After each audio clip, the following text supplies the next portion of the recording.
मुख्यमंत्री सम्राट चौधरी जब से मुख्यमंत्री का पद संभाले हैं तब से लगातार बिहार में काम हो रहे हैं। इसके साथ ही आपको ये जानकारी दे दें कि बिहार सरकार की सम्राट कैबिनेट की आज एक महत्वपूर्ण बैठक शाम 5 बजे मुख्यमंत्री सचिवालय स्थित मंत्रिमंडल कक्ष में आयोजित की जाएगी। मुख्यमंत्री सम्राट चौधरी की अध्यक्षता में होने वाली इस बैठक में राज्य सरकार के सभी मंत्री शामिल होंगे।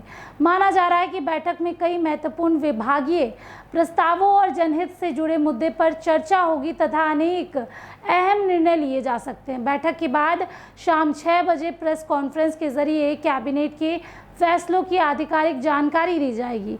राजनीतिक और प्रस्तावित दृष्टि से यह बैठक काफ़ी महत्वपूर्ण मानी जा रही है, क्योंकि हाल ही के दिनों में राज्य सरकार लगातार विकास, रोजगार, शहरीकरण और जन कल्याण से जुड़े कई बड़े फैसले लेते आ रही है। ऐसे में इस बैठक को भी गंभीरता के साथ देखा जा रहा है और कई नई योजनाओं की घोषणा की उम्मीद की जा रही है। इसके पहले 27 मई को आयोजित कैबिनेट बैठक में कुल 27 प्रस्तावों पर मंजूरी दी गई थी। उस बैठक का सबसे चर्चित निर्णय बिहार स्वास्थ्य योजना का विस्तार था।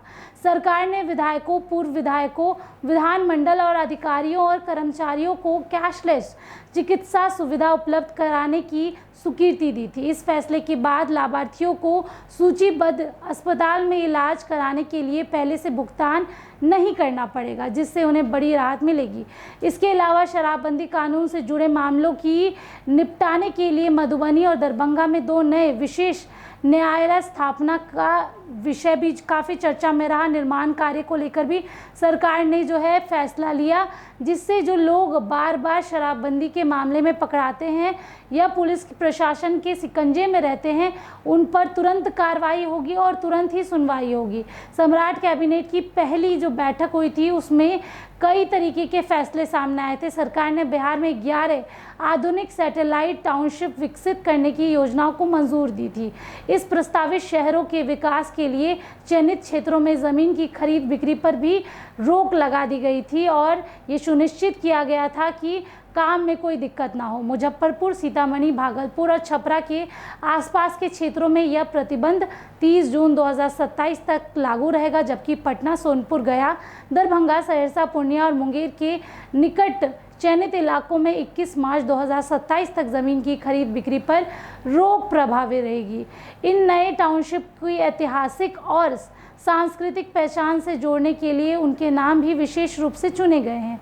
पटना के निकट विकसित होने वाले टाउनशिप का नाम पाटलिपुत्र और सोनपुर के आसपास बनने वाले नए शहर का नाम हरिहरनाथपुर रखा जाएगा।